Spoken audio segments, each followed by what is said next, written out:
আজি আমি জৈৱিক সাৰ কেনেকৈ প্ৰস্তুত কৰিব লাগে তাৰ বাবে এটা প্ৰকল্প কৰিবলৈ ওলাইছো।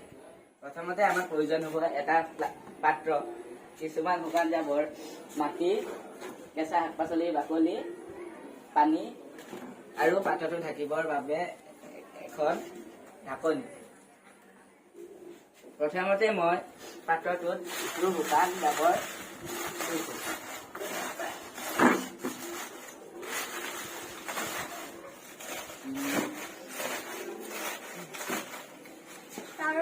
তাৰ ওপৰত কিছুমান মাটি দিব লাগিব।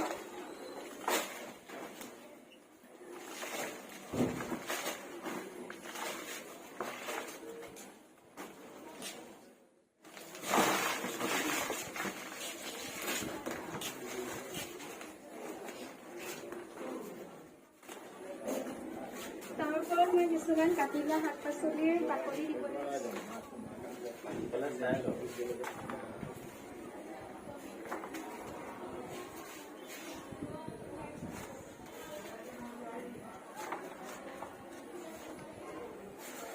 তাৰ ওপৰত আকৌ অলপ মাটি দিব লাগিব।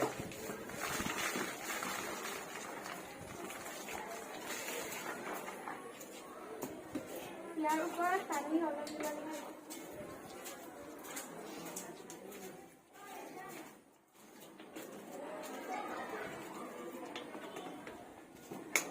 ইয়াৰ পিছত ইয়াত পুনৰ শুকান জাবৰটো ঢাকিব লাগিব।